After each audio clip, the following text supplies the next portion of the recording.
Hey everyone, great to see you. Welcome to KXC Online Midweek Edition. My name's Kath. If you've not met me before, I'm part of the team at KXC, and it's really great to have you with us, whether this is the first time you've tuned in online or if you're a regular.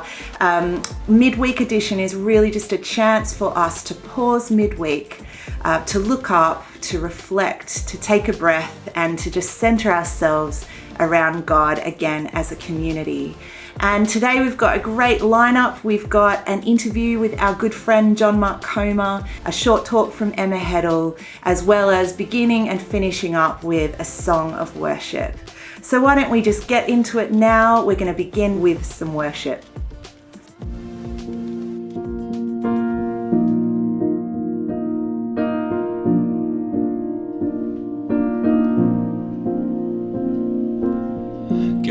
Humility, you're washing our feet and drawing us in. You selflessly gave your throne away to enter our pain. You exchange our brokenness for the beauty of your holiness. Lifted up from the grave to the highest place, name above every name, now glorious, God of beauty and grace. Now your word oceans part, yet you surrender to the shame of the cross. But death cannot stop your infinite love reaching out to us. You exchange our brokenness for the beauty of your holiness. Lifted up from the grave to the highest place, name above every name, now glorious, God of beauty and grace. Lifted up from the grave to the highest place. Oh, name above every name, now glorious, God of beauty and grace. That's who you are, God of love. You stand with us, and now you reign. Glorious, God of love, you stand with us, and now you reign. Glorious, God of love, you stand with us, and now you reign.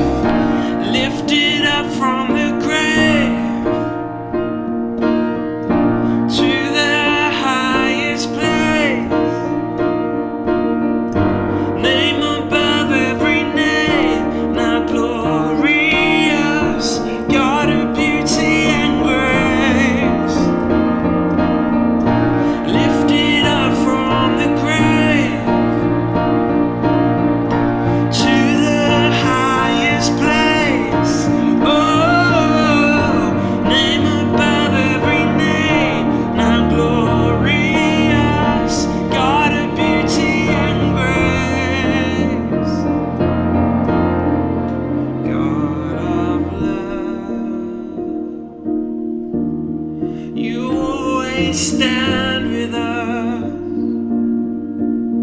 and now you reign glorious. You say, God of love, God of love, you stand with us, and now you reign glorious.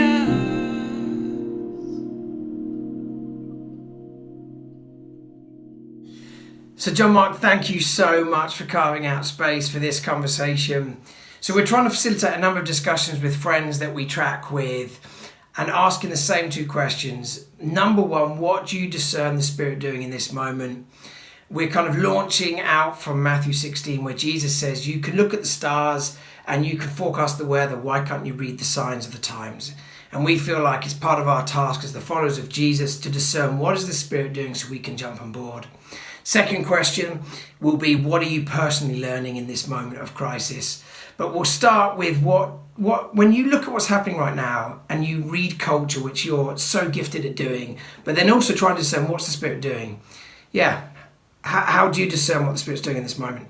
First off, much love to all of you at KXC. Miss you guys. I'm long overdue for a visit to your city and your community. And it looks like I will not be coming anytime soon. You know, I mean, first off, I think three of the most important words right now in our vocabulary are I don't know. And, you know, I think there's a call right now for humility. So I'm happy to give my best shot at an answer, but with a giant in bold disclaimer, I don't know.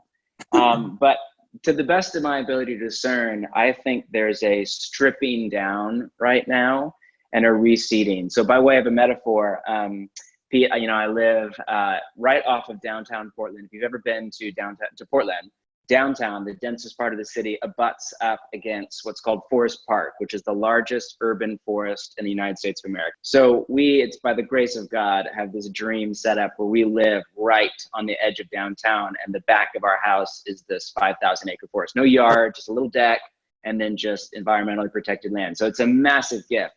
But actually, this is interesting, it's being destroyed by English ivy. Through globalism, 100 years ago, people brought English ivy over from your island, and it's destroying, it's a noxious weed that is destroying the forest. It covers the ground, it suffocates all native plant life, it diminishes animal life, and it starts climbing up the trees, and it starts actually suffocating, and in the end kills these giant, beautiful maple trees or Douglas firs. When we got our little place, we have a small little kind of part of land that technically belongs to us. And so we de-ivied it last fall. And it was, you know, just brutal backbreaking work to just strip all this ivy out.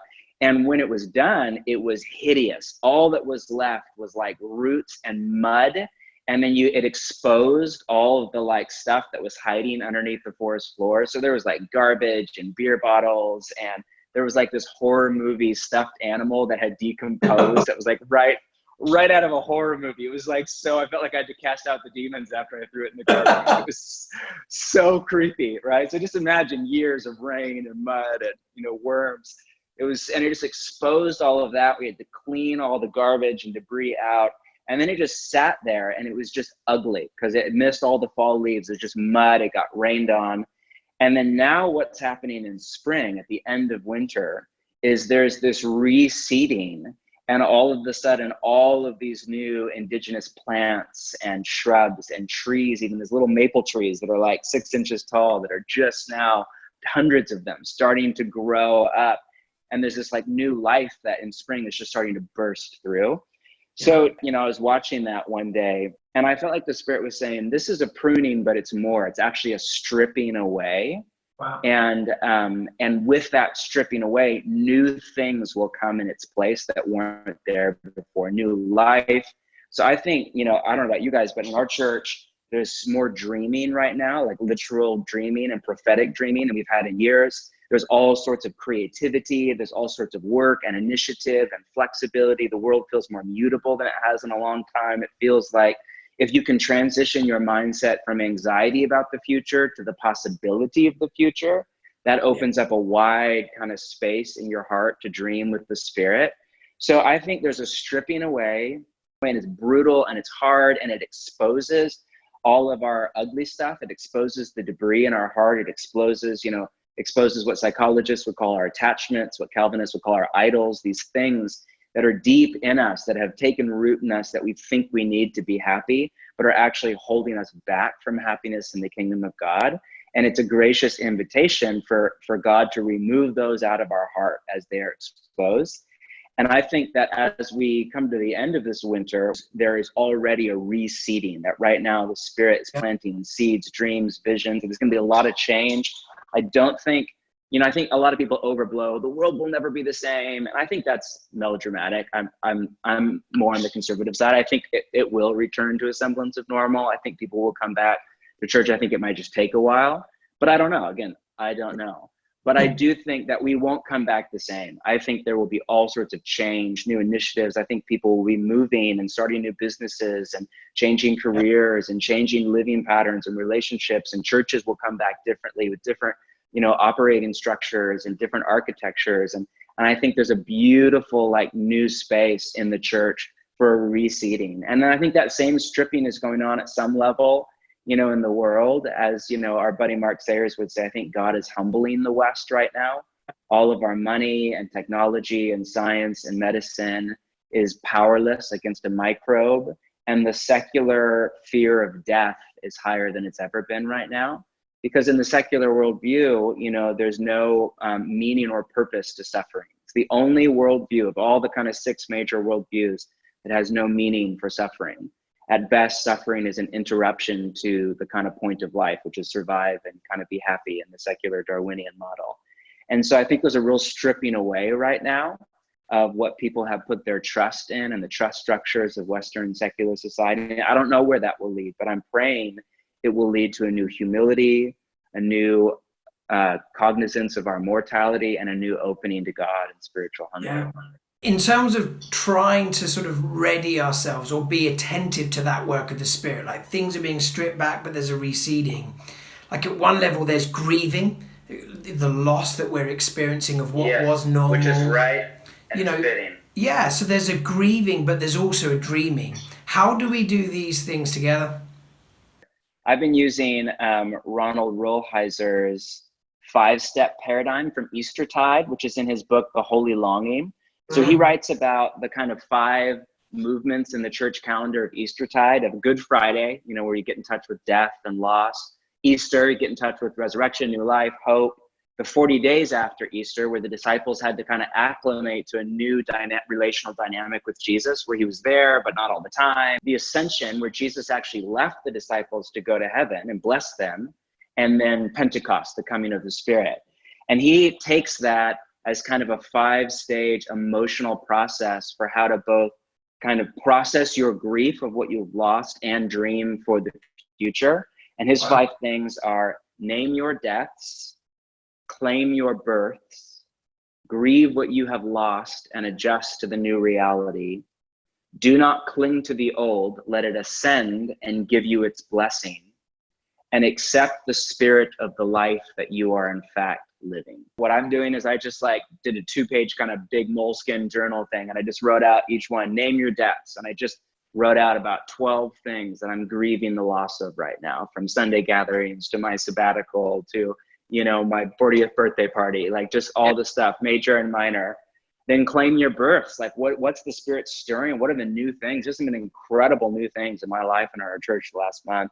Grieve what you have lost and adjust to the new reality. What do I need to grieve? How do I ride those emotions down? And what is the new reality that I just need to come to acceptance with? Do not cling to the old, let it ascend and give you its blessing. Think about some of the things, not about how do I get back to them, but they're done. And how do I let them bless them and let go of them? And then accept the spirit of the life that you are in fact living. How do I just accept this and more than just make peace in it, but even take delight going forward, This is a unique opportunity where everyone's reimagining patterns for living, work life, family life, homeschooling for a lot of us, so many new dynamics, and we're trying to reconfigure what an average day looks like. Just give us 1 or 2 little insights as to this opportunity that it presents for spiritual formation and apprenticeship to Jesus? On one hand, the go-to answer for that is like, now is the time to really take practices or spiritual disciplines seriously and come up with a rule of life. And I could give my spiel on that, and I have. And, you know, those of you that have been around KXC, you probably have heard me rant on that at some point. And I'm all for that. But actually, the main thing that I think a lot of us are learning right now, it's really the issue underneath so many of the other issues for all people, regardless of personality or stage of life. And that's the issue of control, especially if you grew up in the middle class, which not all of us, but if we did, we're used to a sense of control over our life, our body. We're used to planning for our future. We're used to a sense of linear progress.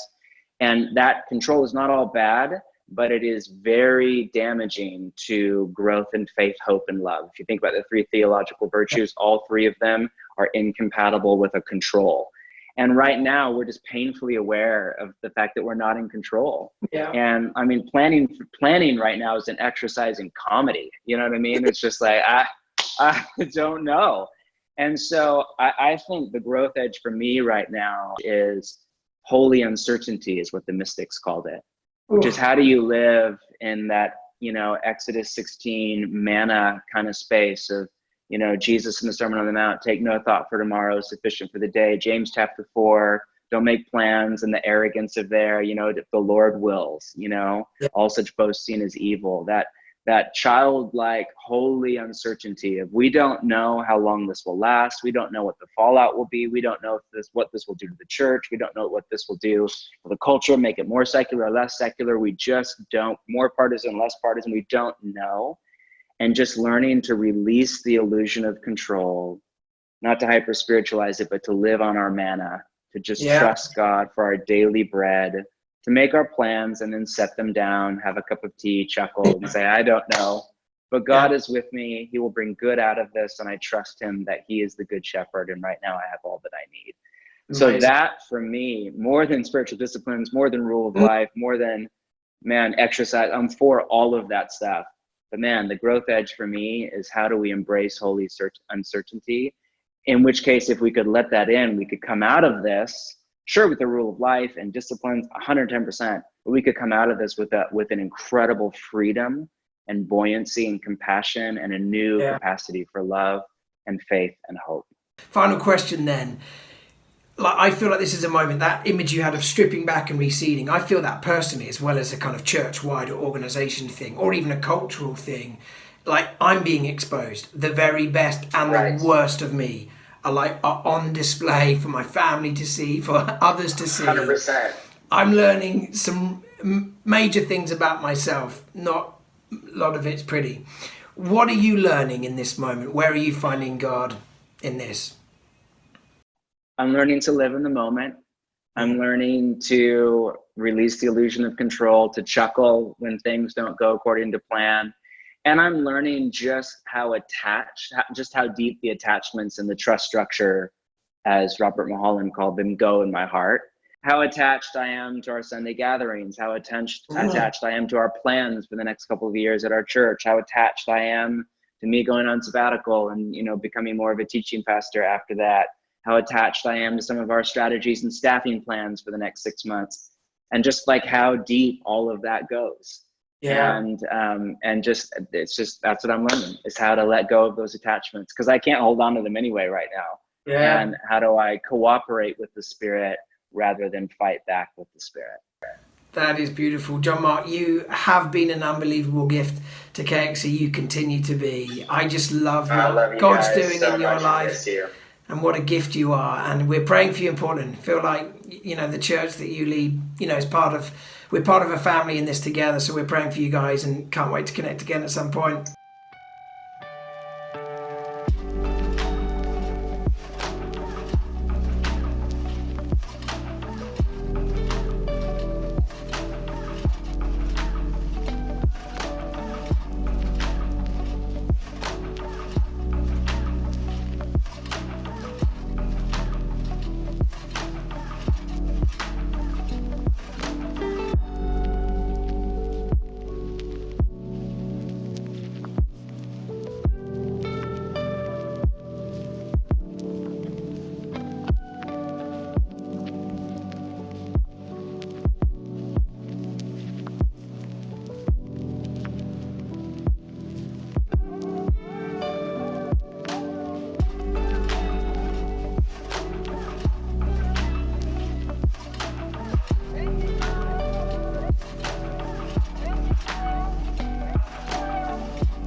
Hi, if we haven't met before, my name's Emma. I'm part of the staff team at KXC, and usually I'd say it's a total joy to see you all, but here we are. This is my living room. And I kind of, as I started this lockdown moment, probably as many of us did, I thought, okay, let's try and use this time to just do a bit more work, to be a bit more productive. But that illusion has well and truly disappeared. I haven't read any more books. I haven't learned any languages. I haven't done anything that I thought I might do. And actually what I've been left with, if I'm being really honest, is far from feeling productive in this moment. I've actually been painfully aware of my limitations in this period. You know, it's one thing, isn't it, to rattle off the Bible verses about kind of stating God's power that's made perfect in our weakness. But when you actually find yourself in that place of weakness, like face to face with your limitations, it's something else to actually lean upon the truth of that verse. Like, how do we live in this tension between kind of wanting to see the city transformed, of wanting to be the hands and feet of Jesus in this moment, of wanting to kind of step into the fullness of the dreams that God has for us, and yet in this space feeling like we've actually got nothing to offer? And I just want to spend a bit of time looking at someone who knows what it means to confront their weaknesses. And this story is found in John chapter 21, and it's the story that focuses around Peter. Just to give a bit of context here, Peter's actually in this really difficult moment because he knows that Jesus has risen from the dead. And yet he's also carrying with him this pain and shame, I guess, around having denied Jesus in his hour of need. Like, Peter thought he would fight for the death for Jesus. And yet when the moment hit, like when the crisis came, he bailed. And so we find him here in John 21. And what he's doing is just heading back to his old life as a fisherman. And in verse 3, there's this really kind of heart-wrenching verse. It says this: "So they went out, they got into the boat, but that night they caught nothing." Like, it's bad enough that he's kind of messed up as this disciple of Jesus, but yet now he's just messing up at his old life too. He can't even catch any fish. And then he hears this man kind of shout from the shoreline, like, "Hey, throw your nets on the other side of the boat." And so they do this, and like all of a sudden, an unbelievable catch of fish kind of swims in. Doesn't know if it swims in, but 153, we're told, 153 fish. I do not know who counted those fish in that moment. Love it. Anyway, side point. Basically, in this moment, after he gets this catch of fish, he suddenly realizes, hey, that guy on the shoreline's Jesus. And he doesn't give it a second thought. He throws his outer garments on. He jumps into the waves. He swims furiously towards the shore, probably with a bit of like trepidation of like, how is Jesus going to receive me? The last thing I did was deny him. And yet when he gets to the shoreline, Jesus is there just cooking him breakfast. Like, he doesn't tell him off. He doesn't write him off in this moment. He meets him in his moment of kind of great fragility. And as Peter chooses to run towards Jesus, as he embraces him, he's forgiven. He experiences Jesus' restoration. You know, in this moment, if I'm being really honest, I found myself getting so easily frustrated at my own weakness, by my just inability just to solve things and to come up with just what should be like simple solutions. And I know I didn't think I'd be smashing it during this time, but I have actually been quite surprised by how frustrated I've been. And what it's actually revealed in me is how quick I am to slip into that mindset that everything depends on me. And you know, I'd never say this, but I think subliminally, what it's revealed is how quick I am to believe that it's going to be my competency, my ability that's going to usher in the kingdom of God. You know, the other day I was just getting so stressed about this problem, which honestly, it was like the smallest thing, but my brain was so foggy and it wasn't working. I did not feel competent in the slightest. I was getting really frustrated. So I just grabbed my coat and I'm like, right, I'm going for my daily allowance of exercise. And so I started just pacing around the streets where I live, just having this internal battle with myself. And I just kind of round the corner and all of a sudden just feel this sense of weakness and my own inability to think straight in this moment. And what actually happened when I felt that weakness was panic, like immediately hit me. And it was a sense of like, gosh, I need to cover up. Like, I can't be weak in this moment. I need to be strong. And I just felt like the Holy Spirit just whisper into that moment, just like interrupt me and basically just said like, Emma, who are you being strong for in this moment? And I just felt like what happened as the Holy Spirit whispered that to me was almost like Jesus being on the shoreline of my life, just saying, hey, Emma, like, put down those nets. I want to eat with you. Like, I'm not fazed by your lack of ability. I haven't chosen you anyway because you're strong. Like, this never depended on you in the first place. You know, when the measure of how much we're loved is based on how well we do, we will always run from anything that exposes our vulnerability. And yet we have a God who in our deepest moment of weakness chose to run towards us, who didn't just kind of throw a few helpful hints down from heaven, but who chose to come and enter the pain, to enter the messiness, the brokenness of life, and bring power to redeem us. Like in this moment, there's an ability, I think, to see probably with greater clarity than we have before the things that are actually driving us. And I don't know where you're at today, I don't know what you're facing, but what would happen if rather than trying to run from those things that are exposed in us, we actually brought them to the feet of Jesus? We welcomed his presence into that space. We turned our hearts back to him and surrendered afresh. You know, because time and time again throughout history, God seems to use those in the most deepest kind of moment of crisis to bring about extraordinary life. And if you feel at your most broken today, at your most fragile, at your most overwhelmed, like there's this invitation to intimacy with Jesus that won't only bring healing to your heart, but that will see like this extraordinary life break out around you as his power rests on you in your weakness. Like experiencing the love of Jesus, it is the most basic Sunday school truth, right? And yet it's the truth that changes everything. And I think God, like my sense is that he's inviting his church into learning the basics again, of experiencing his love afresh, because it really does change everything. I think there's an invitation for us in this season just to step in, to experience his love, to allow his healing to rest upon us, to be refined in this moment. Because, you know, the way of the kingdom, the way that this city is going to experience the transformational love of Jesus to be led into greater freedom and life, it isn't through greater strength. It's through a bunch of ordinary people who have chosen to daily surrender. Just think, like, imagine what would happen if we at KXC, like, grabbed hold of that truth in this time. Like, what would our city look like? What would our neighbours encounter, our friends, like, see of us? What could God do if during this moment of difficulty, of hardship, of pain, what happens if actually we chose each day just to posture our hearts towards Jesus, to ask him to fill us with his power, and to see remarkable things break out among us as we lean in our moment of weakness upon Jesus' strength.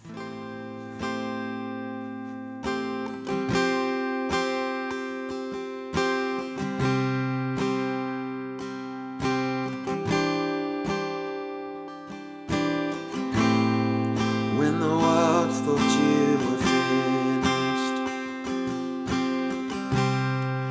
and the cross thought it had won, in your agony you loved me as you fought for my freedom. Be lifted up, be lifted up, with all I've got, be lifted up.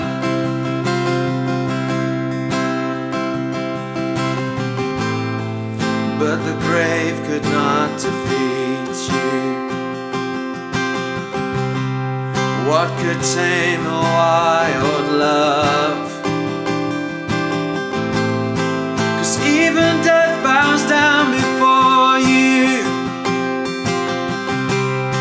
singing you're the risen God. Oh, be lifted up, be lifted up.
Jesus, forever I will lift you high.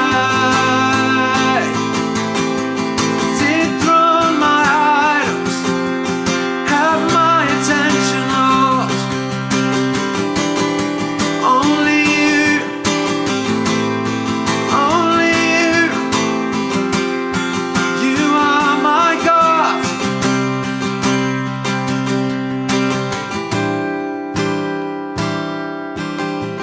Be lifted up, be lifted up, with all I've got, be lifted up.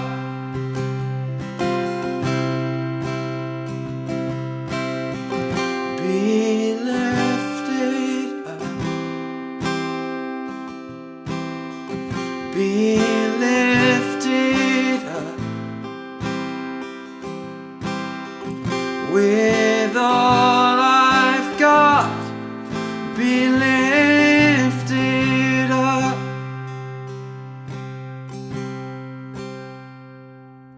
So that brings us to the end of this week's midweek edition. I hope that you felt really encouraged by that.